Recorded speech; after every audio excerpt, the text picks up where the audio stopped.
Hi, I'm Tim. Welcome to Watchbox, and thanks for logging on. If you love this watch, email me, tmosso@thewatchbox.com. It's in the description below. Your purchase and pricing email question line for buying this or any watch you see on any Watchbox platform. Reach out to me directly, tmosso@thewatchbox.com. And today we are discussing the 2020 Rolex Submariner Date. This is the Rolex Oyster Perpetual Submariner Date 126610LN Lunette Noir, the black bezel, the core date model. 41 millimeters in 904L Oyster steel, as Rolex calls it. That's a highly anti-corrosive steel that need not be rinsed after salt contact. So a tough watch, a surprisingly thin watch, as I measured at 12.8 millimeters thick, and from lug to lug, 48.1 millimeters. And if we include end link to end link, the watch is 51.4 millimeters, which means in almost every dimension, it's exactly the same size as the watch that came before. You can also see that the lug profile has changed rather dramatically, and this is the single biggest change to me because it's visible to the naked eye. The size changes, eyes closed, even eyes open, I can't tell. But if we compare a previous generation 6-digit super case to the new Submariner, you can easily see that next to this 114060, the new Submariner has a much more elegantly tapered case profile and a slightly wider end link because the Bracelet end link is now 21 millimeters instead of the previous 20. So they've taken that extra case and they've sort of transferred it to the width of the end link. So not much changes, but moving pieces around the board changes the aesthetic of the watch. On my wrist, 16 centimeters circumference, it's an easy watch to wear. It wears like the last one. If you liked the last sub, you're going to find this quite agreeable. It does not feel larger. It really doesn't look larger, although it's always had more presence than a typical 40 millimeter. I always thought the old 40 looked like a 42, and I still feel like this watch looks roughly like a 42. Here's your down the barrel shot, plenty of clearance on both sides of my wrist, your over the top shot. I'm squeezing it a little bit to pretend it's sized down for me, and then the cuff shot, easily sliding underneath the sleeve. Okay, the Oyster bracelet.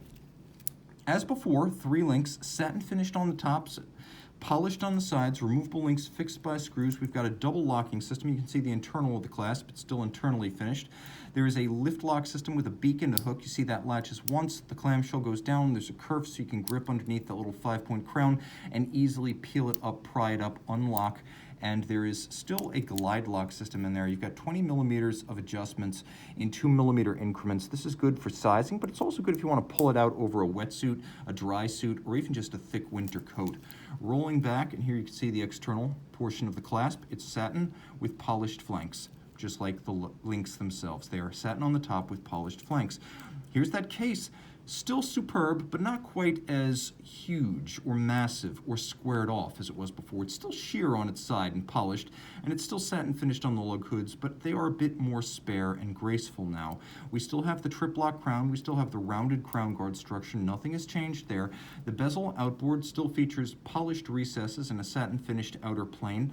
The bezel is still a ceramic insert for scratch resistance. The recesses for the numerals and the indices are still platinum deposits, and then the bezel's still a 120 click, finely ratcheting affair. Let's hear it.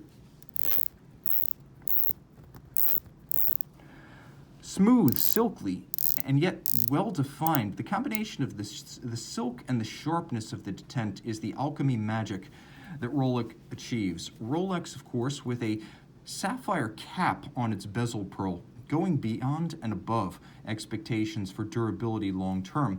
The dial is black lacquer, and you can see the one obvious change is the addition of that little crown between Swiss and Made down at 6 o'clock.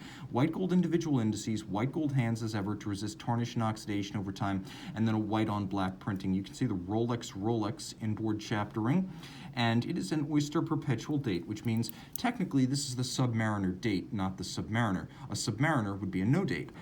Oyster caseback, underneath a new movement. 70-hour power reserve, bidirectional winding, now with a rotor bearing instead of a jeweled staff for shock resistance. This is caliber 3235. Still has stop seconds and a quick set date. Still shock resistant with a full balance bridge and a free sprung index. Still anti-magnetic with the blue oxidized niobium zirconium anti-magnetic hairspring.